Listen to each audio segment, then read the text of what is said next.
İran'ın acaba içimizde casuslar mı var, biz nasıl bu hale geldik diyerek sorguladığı dönemin Cumhurbaşkanı Ahmadinejad kendi de ifade etmişti. Biz içimizdeki Siyonistlerle, Mossad ajanlarıyla mücadele etmek için bir birim kurduk. Onun başına da bir ismi geçirdik ama baktık ki o isim bile Mossad ajanı çıktı. Şimdi böylesine güvensizlik sarmalı içerisine girmiş bir İran'dan bahsediyoruz. Kudüs'ün kurtarılması, Şam'ın kurtarılmasından geçiyor dedik ve bugün Şam kurtarıldı.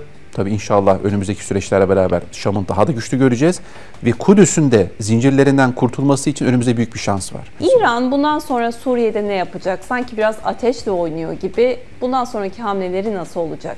İran'ın son bir senedir yaşadığı hadiseler gerçekten bir devlet açısından değerlendirdiğimizde hiçbir ülkenin başına gelmesini istemediği hadiselerdi. Bilhassa İran gibi, yani 1979 İran İslam Devrimi'nden sonra Şii kartını ve Şii Hilali projesini ve stratejisini kendi uzun kollarıyla, kendi vekil güçleriyle hem Orta Doğu'ya hakim olmak, yani bölgesel bir güç olduğunu ispat etmek, hem de tabii ki kendi yapmış olduğu hem nükleer çalışmalar hem de jeopolitik değerini de, tabii jeostratejik değerini de ortaya koyarak ben bu bölgenin gerçek gücüyüm diyebilmesi adına da çok önemli hamlelerdi. Şimdi burada tabii Türkiye ile çok büyük çekişme olduğunu biliyoruz.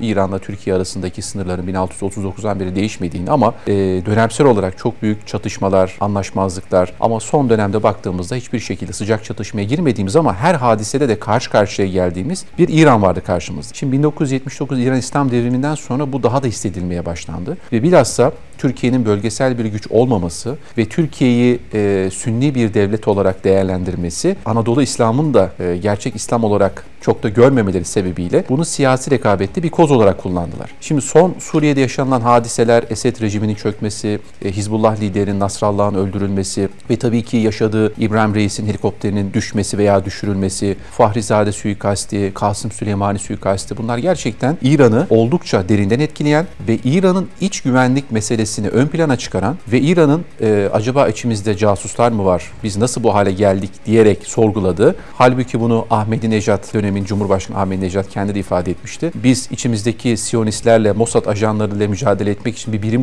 kurduk. Onun başına da bir ismi geçirdik ama baktık ki o isim bile Mossad ajanı çıktı. Ciddi bir güvenlik bunalımı içerisine girmiş, güvenlik sarmalı içerisine girmiş, güvensizlik sarmalı içerisine girmiş bir İran'dan bahsediyoruz. Şimdi yeni Suriye'nin inşası gerçekten bölgenin geleceğini, bekasını oldukça yakından ilgilendirecek. Ama şunu da görmek lazım. Türkiye ile İran arasındaki ilişkilerin bence yeni bir başlığı var. Bu noktada kesinlikle bir meydan okuma değil ama bu doğal seleksiyonu getirmiş olduğu bir netice. Şii Hilali ile Anadolu Dolunayı arasında yüzyıllardır süren bir savaş var, bir mücadele var. Şimdi Şii Hilaline karşı Anadolu Dolunayı galip gelmiş vaziyette. Yani Şii Hilalinin kırılması ve Anadolu Dolunayı'nın doğma zamanı. Bu kesinlikle İran'ı ötekileştirme, düşmanlaştırma değil. Bu aslında İslam dünyası içerisinde vahdeti vücudu gerçekleştirecek olan yeni bir açılım. Çünkü bilhassa biliyorsunuz Amerika Birleşik Devletleri bölgede Şii kartını kendi Büyük Orta Doğu projesi kapsamında kullandı. Bunu biz 2001 Afganistan müdahalesinde, hatta biraz daha geriye gidelim. 91 Körfez Harekatı, hatta biraz daha geriye gidelim. 1980-88 arasındaki İran-Irak Savaşı'ndan itibaren çok ciddi bir şekilde gördük ve 2001-2003 yani Afganistan ve Irak savaşlarıyla da o İslam içerisindeki bölünmüşlüğü de kendisine bir koz elde ederek işte Orta Doğu, Büyük Orta Doğu projesini ilmek ilmek örmeye gayret ettiler. Şimdi Suriye aslında buna dur dedi. Yani Suriye'deki yeni dönemin kapılarının aralanması, tabii her şey bitmiş değil. Daha mücadele devam edecek ama yeni bir pencerenin kapısını araladı. Şimdi müsaadenizle Büyük Orta Doğu Projesi'nin çok önemli teorisyenlerinden ve gerçekten fikirlerini dikkatli takip etmesi gereken bir isim var. Onun söylemiş olduğu, son vermiş olduğu bir beyanat var. Onu arz etmek isterim. Yahudi asıllı Fransız filozof Bernard Henry Levy. Bu isme dikkat edin. Şöyle bir cümlesi var. Şii Hilalinin dağılması ve Esed'in düşmesiyle devam eden 3. Dünya Savaşı'nın ortasında 5 kraldan, kim bunlar? İran, Rusya, Çin, Sünni devletler ve Türkiye'den bahsediyor ve diyor ki şimdi sıra Türkiye'ye geldi. Şimdi burada hedefin her zaman Türkiye olduğunu, hedefin her zaman ben İstanbul olduğunu bilhassa ifade ediyorum. Çünkü İstanbul dediğimiz şehir, bu kadim şehir 1453'ten beri büyük hesapları bozdu. Çünkü 1453'te İstanbul'un fethedilmesiyle aslında biz Kudüs ve Hicaz'ın, yani kutsal emanetlerin, Mekke ve Medine'nin altın anahtarlarını cebimize koyduk. Diyeceksiniz ki aranızda çok büyük mesafe var. Ne alaka? Çok alaka.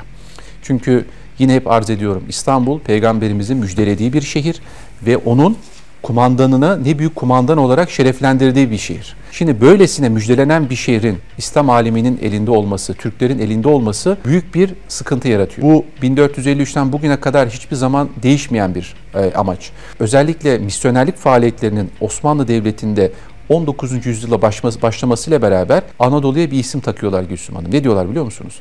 Bible Land. Yani nedir? İncil ülkesi. Şimdi misyonerlerin 19. yüzyıldan itibaren Bible Land dedikleri, yani misyoner İncil kıtası olarak adlandırdığı, toprağı adlandırdıkları Anadolu'nun hedefinde yeniden Ayasofya'ya haç dikmek ve İstanbul'u yeniden Konstantinopol adı altında Doğu Roma'nın başkenti haline getirmek. Şimdi bütün yollar Roma'ya çıkar diye bir söz var ya, biliyorsunuz. Bütün yollar artık İstanbul'a çıkıyor. Dolayısıyla bu Bernard Levy'nin, yani Bernard Henry Levy'nin sözlerine dikkat etmek gerekiyor. Çünkü hedefin Türkiye olduğunu ifade etmek aslında İran'ın, bakın bu da çok stratejik bence, orada bir tuzak da kurulmaya çalışılıyor. Biliyorsunuz İran'da 40 milyondan fazla Türk yaşıyor. Yani İran'ın kuzeyi dediğimiz Tebriz bölgesi, tarih olarak Güney Azerbaycan olarak adlandırılan bu bölgede Azerbaycan'dan daha fazla Türk yaşıyor.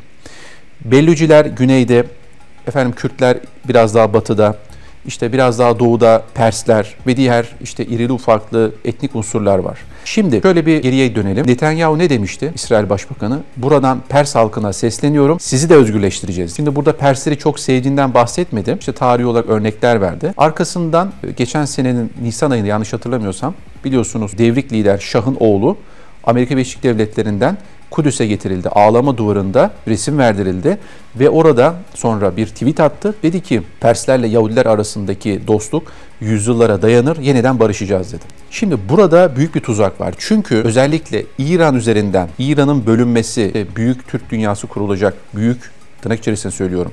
İşte burada Kürtlere vatan vaat ediyoruz alt başlıklarıyla aslında hedefin sıra Türkiye gelmesi için de bir çizgi oluşturulacak. Şimdi şundan bahsediyorum. Ne olursa olsun ben sadece jeopolitik olarak değerlendiriyorum. İran'ın güvenliği, Türkiye'nin güvenliğidir. Türkiye'nin güvenliği, İran'ın güvenliği. İran'ın yönetim tarzını tartışabiliriz. İran'daki anlayışı tartışabiliriz ama İran'ın jeopolitik değerini tartışamayız. Çünkü çok önemli bir coğrafyadan bahsediyoruz. Hint Pasifik'e açılan, Türkistan'a açılan, Basra'ya açılan, hatta Anadolu'ya açılan. Bunu Osmanlı tarihçileri, Osmanlı devlet adamları, hatta Büyük İskender, Anadolu ile İran jeopolitiğini, Pers jeopolitiğini beraber değerlendiriyor Gülsüm Hanım. Bu çok değerli. Şunu söylüyorum aslında, İran'ın geleceği nerede biliyor musunuz? İran nasıl kurtulur?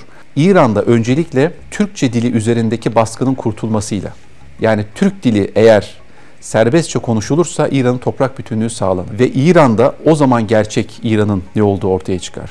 Burada biraz süreç var ama İran'ın bölünme senaryoları Türkiye için de bir tuzaktır. Bu tuzağa düşmemek lazım. Çünkü İran'ın derin tarihi de Türk tarihidir. Bunu da biliyoruz. Şimdi Suriye meselesinde de aslında bunu görmekteyiz. Yani Hizbullah'ın artık eski kudretinde olmaması, özellikle Esed rejiminin devrilmesiyle beraber İran'ın Suriye'deki vekil güçleri üzerindeki etkisinin kaybolmaya başlaması. Ama Nasuriler üzerinden yeni bir provokasyona da dikkatli olmak lazım. Şimdi bununla ilgili de ben size bir bilgi vermek istiyorum. Şimdi tarih olarak baktığımız zaman özellikle misyoner faaliyetlerin bu coğrafyada gücünü arttırdığı dönemlerde özellikle İngiliz misyoner cemiyetlerinin Nasurilerin eğitimlerine önem verdiğini görmekteyiz. Hatta Nasturi Patriği adı altında İngiliz misyoner okulları açılıyor. Ve bu okullarda geleceğin, çok dikkat çekmek istiyorum, Nasturi liderleri yetiştiriliyor. Ve yine baktığımızda özellikle İngilizlerin yine Doğu Akdeniz ve Orta Doğu'da Suriye ve Kudüs'te yapılanmaya gittiğini görüyoruz. Ve bu yapılanmanın adlarına baktığımız zaman çok enteresan Gülsüm Hanım. Bakın Suriye'de ve Kudüs'te. Özellikle Suriye'de Irish Presbyterian Mission adı altında bir yapılanmaları var. Kudüs'te de London Jewish Society. Şimdi Suriye ve Kudüs değil mi? Bakın iki önemli kadim bölgeden bahsediyoruz. Ve bugün diyoruz ki Kudüs'ün geleceği Şam'dan geçiyor. Yani Kudüs'ün kurtarılması Şam'ın kurtarılmasından geçiyor dedik. Ve bugün Şam kurtarıldı. Tabii inşallah önümüzdeki süreçlerle beraber Şam'ın daha da güçlü göreceğiz. Ve Kudüs'ün de zincirlerinden kurtulması için önümüzde büyük bir şans var. Şimdi sadece mücadele ettiğimiz bizim sadece Baas rejimi değil. Baas 61'den beri bu coğrafyada 58 yıl, 60 yıldan beri bu coğrafyada zulüm etti, baskıda bulundu. Ama şimdi Baas sonrası yeni bir Baas'ın önüne geçmek için yeni bir anlayışı desteklemeye başlıyoruz. Dolayısıyla şu ayrımı da görmek lazım Gülsüm Hanım. Suriye'de, Özgürlük mü, bağımsızlık mı? Şimdi özgürlükle bağımsızlık arasında da büyük farklılıklar var. İkisini biz aynı anda kullanıyoruz sanki. Suriye özgürlük. Hayır. Özgürlük dediğimiz hadise şu. Özgürlük bir grup içerisindeki bulunanların istedikleri meşru veya gayrimeşru isteklerini ve taleplerini yasal veya yasal olmayan yollarla gerçekleştirmek. Peki bağımsızlık nedir? Bir grubun başka grup üzerindeki emelleriyle alakalı. Yani nedir bu? Sizin grubunuzun egemenliğine başka bir grubun müdahale etmesini engellemek. İşte bizim Suriye'deki hedefimiz özgürlük değil, bağımsızlık. Şimdi bazıları özgürlük, orada kelime oyunları da, onlara çok dikkat etmek lazım. Suriye'ye özgürlük getireceğiz. Özgürlük getirmek demek, siz başka bir baskı rejimi altında başka grupların faaliyeti olarak adlandırabilirsiniz. Ama bağımsızlık demek, sizin özgün, milli bağımsızlığınıza başka birine müdahale ettirmemek. İşte milli egemenlik. Bizim milli mücadelemizde vermiş olduğumuz işte bir bağımsızlık savaşıydı. Şimdi aynı bağımsızlık savaşını biz Suriye'de vermek üzere bu mücadeleyi başlattık. Dolayısıyla İran'ın Suriye üzerindeki emelleri, evet şu anda işte en son dini lider Hamaney açıklama yaptı biliyorsunuz. Aslında direniş devam edecek dedi. Bu belki İran'ın işte psikolojik üstünlüğünü kaybetmemek, işte İran çöküyor mu, Molla rejimi çöküyor mu gibi dedikoduların üstünü örtmek için bir şal stratejisi olabilir üzerine örtmek adına. Ama bence İran çok büyük bir güvenlik bunalımı içerisinde ve özellikle Tartus, Laskiye dediğimiz bölgede son yine biliyorsunuz provokasyonlar yapıldı. Özellikle çeşitli provokasyonlarla Alevi türbesine saldırıda bulunduğu algısıyla biliyorsunuz o bölgede Esed rejiminden kalan direniş askerleri adı altında kendi isimlendirenler Özgür Suriye Ordusu, Suriye Milli Ordusu'yla ve Şam yönetimiyle çatışmaya girdiler. Ki oradaki aslında yapılan operasyonlar herhangi bir çete ve terör faaliyetine müsaade etmemek üzerineydi. Böyle bir algı operasyonu ve provokasyonlar da yapılmakta. Bunlara da çok dikkat etmek gerekiyor. Dolayısıyla İran'ın Suriye üzerindeki hedefleri tabii bitmiş diyemeyiz ama uzun kollarının kesilmesiyle, belki uzun kollarını kaybetmesiyle İran kendi iç muhasebesini yapmak üzere bir hesaplaşmaya gitmek zorunda. Ama yine söylüyorum, Türkiye açısından İran jeopolitikası çok önemli ve İran'ın parçalanması, İran'ın atomize edilmesi veya İran'ın o Büyük Orta Doğu projesi kapsamında farklı yöne doğru itilmesine karşı bence en büyük etki ve en büyük destek yine Türkiye'den gelecektir ve İran yönetimi de bunu görmek zorundadır.